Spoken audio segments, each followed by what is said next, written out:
नानक देव जी महाराज अपने शिष्य बाले से कहते हैं, बाले, मानव का शरीर मिल जाना सरल है। बाले, गुरु नानक देव जी कहते हैं कि बाले, ये शरीर प्राप्त हो जाना सरल है, पर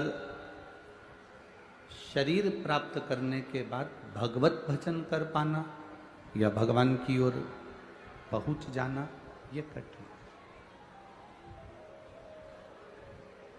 आप और हम 2 कदम चलकर भी अगर शिव महापुराण की कथा तक पहुंचे हैं, आप और हम 2 कदम चलकर भी शंकर के मंदिर तक पहुंचे हैं, आप और हम 2 कदम चलकर भी शिव की चौखट तक पहुंचे हैं, तो ये अंदाजा लगा कर रखना कि जैसे बगीचे में बहुत सारे फूल लगे होते हैं, माली सारे फूलों को नहीं तोड़ता। माली जो फूल दिखने में सुंदर हो, जो फूल सुगंधित हो, जो फूल अच्छा हो, माली उस फूल को तोड़ता है।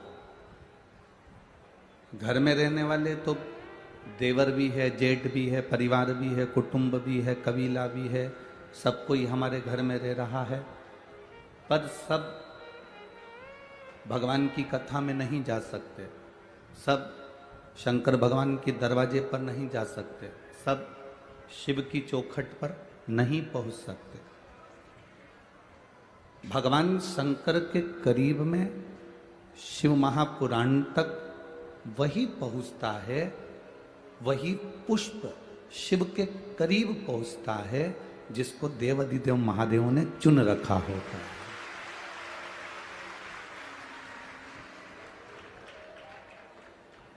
शरीर मिल जाना एक अलग विषय है, पर शरीर को प्राप्त कर कर भगवान का भजन कर लेना एक अलग विषय है।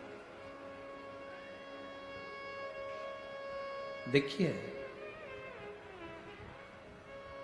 एक व्यक्ति के पास में उसने काम धंधा कर कर, नौकरी कर कर, सर्विस कर कर, बहुत कुछ कर कर, एक व्यक्ति ने अपने पास में बहुत सारी चांदी इकट्ठी कर ली। एक बड़ा सारा बंगला भर लो, इतनी चांदी उसने इकट्ठी करी। एक बड़ा सारा बंगला भर लिया जाए, इतनी चांदी उसने इकट्ठी करी। और फिर उसने मेहनत कर कर, कार्य कर कर इतना सारा लोहा इकट्ठा कर लिया, एक बड़ा सारा बंगला भरा जाए, इतना उसने लोहा इकट्ठा कर। चांदी भी उसने बहुत सारी इकट्ठी करी, लोहा भी उसने इकट्ठा करा, दोनों को एकाग्र कर लिया। चांदी इधर भर ली, लोहा इधर भर लिया। खूब सारी चांदी उसके पास में थी और खूब सारा लोहा उसके पास में था। अब एक दिन वो कहीं प्रवचन में चले गया, और प्रवचन में गया तो प्रवचन में कहीं उसने सुन लिया कि यो इकट्ठा करा वो किस काम का, तो उसने संत की वाणी को मानकर सब लुटा दिया।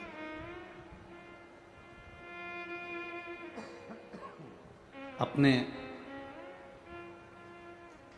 नगर में उसने सूचना कर दी, अपने गांव में उसने सूचना कर दी कि गांव के लोग, नगर के लोग, मेरे पास में चांदी और लोहा दोनों चीज हैं, सुबह 9 बजे से आप मेरे दरवाजे पर आना, सब लूट के ले जाना। अब चांदी भी लूट लो, लोहा भी लूट लो। आपको अगर सूचना मिले या हमको सूचना मिले या किसी व्यक्ति को सूचना मिले कि चांदी भी लुटाई जा रही है और लोहा भी लुटाया जा रहा है, तो लूटने वाला सबसे पहले क्या लूटेगा? चांदी लूटेगा। ये लोहा नहीं लूटेगा। लोग लोहा कितने का उठाएंगे, थोड़ा बहुत पैसा मिलेगा, पर चांदी का पैसा तो अच्छा नहीं।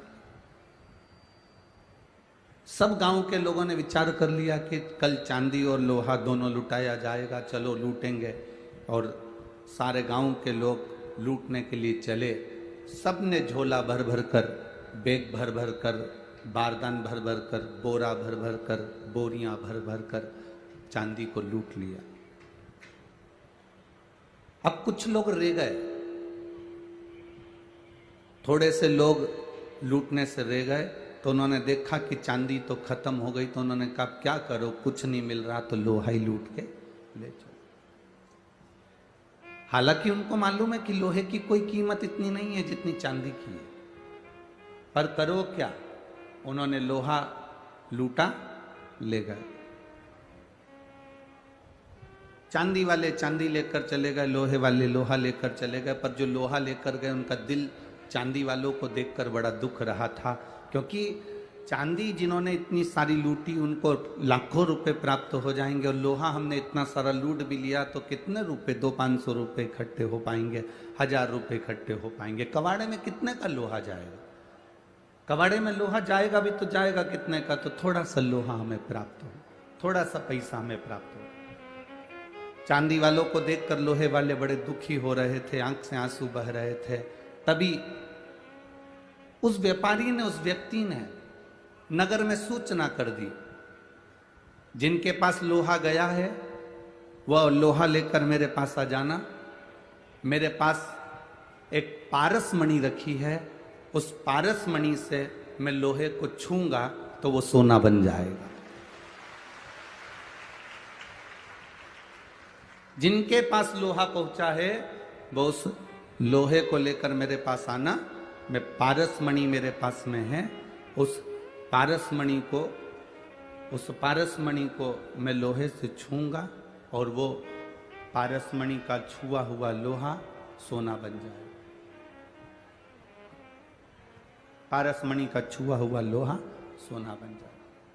अब जितने लोहे वाले थे वो अपने अपने लोहे को लेकर व्यापारी के पास, सेठ जी के पास गए। उसने पारस मणि से लोहे को छुआ, सोना बनते चले गए।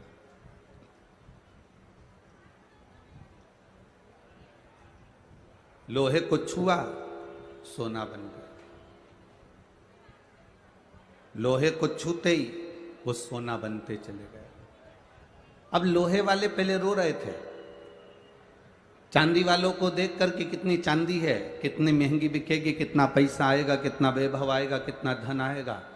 अब लोहे के जितने जितने सामान थे उनको छूते से ही वो सोने का बन गया, कीमती बन गया। बस ये चांदी और ये सोना, यही हमारी जिंदगी है। हम दुनिया के बहुत सारे लोगों को देखकर सोचते हैं काय का शरीर पाया रे, काय की जिंदगी पाई, ऐसा जीवन तो नरक हो गया। कितनी अच्छी जिंदगी जी रहे हैं लोग, 4 व्हीलर गाड़ी में घूम रहे हैं, खूब अच्छे बंगले में रह रहे हैं, खूब अच्छे अच्छे उनके घर में गार्डन है, बंगला है, दुकान है, व्यापार है, व्यवसाय है। हम चांदी वालों को देखकर अंदर से विचार करते हैं कि उन्होंने कितना कमाया और अपन अपने आप को लोहे का समझते हैं। मेरा निवेदन, लोहे के बनने के बाद भी इस शरीर को पाने के बाद टेंशन लेने की जरूरत नहीं है। शिव महापुराण वो पारस मणि है जो लोहे को छूती है तो सोना बना देती है। अपने आप को कोसना नहीं है हमको, अपने आप को हमें देखकर दुखी नहीं होना कि मेरी जिंदगी में कितना दुख लिखा है, मेरे जीवन में कितना कष्ट लिखा है, मेरी जिंदगी